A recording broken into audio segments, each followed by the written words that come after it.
In this video, I'm going to be discussing occupying a base camp. I'm going to break it up into three parts. The first part will be quartering party. The second part will be occupation by a light unit or dismounted unit. The third part, I will be discussing a mounted element, either motorized or mechanized, what differences that will need to be done for that. Now, the difference between a patrol base and a base camp. A patrol base is occupied for a maximum of 24 to 48 hours, mission dependent. A base camp is occupied for up to 30 days or 4 weeks. And that is dependent on operational requirements and your enemy's capabilities. You need to have a good understanding of what type of surveillance assets the enemy has at their disposal. Do they have drones? How good are their thermals, or their IR sensors? They ground mounted, vehicle mounted, aircraft mounted? How often do they use them? How often do patrols pass through the area? If they have better capabilities, then you're going to occupy your base camps for shorter amounts of time. There is a theme that's going around now that you should occupy base camps for no more than 16 to 24 hours, that you should always be on the move. But the more that you are on the move, it increases your chances of being seen, because movement is easier to be seen than someone who's hunkered down and dug in. Now, just like with occupying a patrol base, you're going to be stopping short of the area that you have picked out for your base camp. In this scenario here, we have a river, forested area, and this is a farm field here. Now, when you're moving into your anticipated area, there's two ways you can do it. You can go straight in, but if you do that and you're being followed, you're going to lead your enemy directly to where your base camp is. The method they're teaching people now is you do it off of your line of march. So if the element is marching this direction, somewhere along the way here, we're going to stop off, go to our right flank or our left flank, and we're going to set up our base camp. Now, setting it up inside a farm field probably would not be a good choice, so the choice would be inside the wooded area. We're going to be occupying it with a platoon to company size element. If you're smaller than a platoon sized element, you should probably go with the patrol base concept. Now, we're moving this direction, we're moving towards the river. Somewhere along the way here, we're going to stop. We're going to stop approximately 300 to 500 meters short of our anticipated base camp. So we're going to stop here. We're going to hide ourselves in along the edge of the farm field inside the crops. You can do that if it's corn. If it's wheat, you might have trouble. We'll send out a quartering party. The quartering party should be made up of one NCO from each platoon, and from each squad in a platoon they should include 2 troops. Ideally, you should have at least 1, preferably 2, squad automatic weapons from each platoon. So like an M249 or Russian RPK, an old Bren gun, whatever you have.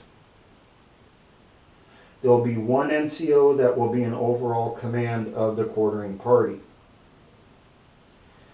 Now, before they leave the element and go on to the quartering party, they're going to issue Gatwa. GOTWA. Going where, others going with, time we're going to be leaving, when we expect to return, and actions on enemy contact for the quartering party and the main element. They're going to issue that to the commander. They're also going to issue it to whoever is in charge of security on that side, the side that they're going to be leaving and entering on. Once that's been done, they're going to set out. They'll move tactically into the area of the anticipated base camp. Each platoon, once they're in the area, will break off into their anticipated area of occupation, and they will begin their quartering party steps. They're going to check for signs of enemy activity in the area, enemy occupation of the area. They're going to look for landmines, booby traps. If you have the capabilities and chemical weapons have been used recently, you will do an NBC survey. If that is the case, when you go into the area, you're going to be in MOP 4, and you do not downgrade to MOP 2 until you have done the survey of the area with whatever equipment or survey supplies you have. Now, once the checks are done, you're going to report to the quartering party, NCOIC, non-commissioned officer in charge. You're going to let them know what you found in your platoon's area. You're going to let them know if you found anything. You know, you found a water supply nearby, you found some type of potential food source nearby, you found signs of enemy activity, you found booby traps, didn't find any. Now, typically, the headquarters element will not send in their representatives for quartering party. If that is the case, then the NCOIC will pick 2 people from the quartering party to help them out, and those 2 people should be from different platoons, and he will check the headquarters area, which will be the center of your perimeter. He will be doing the same thing as what the platoons are doing on the outside. When everybody's done, they'll all sit down and they will discuss what they found. While that's being done, the soldiers will still be on the anticipated perimeter providing security. The NCOIC and 2 troops will return and pass the information on to the commanding officer. While he is doing that, the troops that were left behind and NCOs that were left behind will still occupy their anticipated platoon sectors and provide security of the area. The commanding officer will decide, after he receives the information from the quartering party NCOIC, will they occupy this area or go to another location.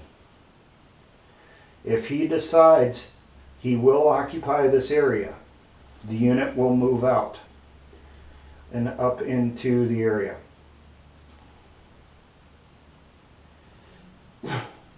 When he does that, he will leave behind a security element on their line of march of approximately 6 personnel, 1 NCO, and 5 troops. At least one of them should have an automatic weapon. They should stay in their position for about a half hour to an hour, making sure they were not being followed. Because it's always possible, while you were hunkered down here, the enemy was following you. They seen you, taking up a defensive position.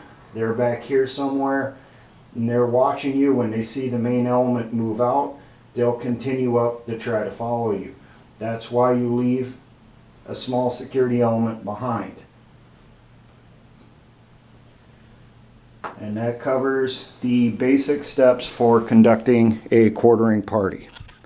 Now, for all my engineer brothers In the Patriot and militia movement, always remember, essayons.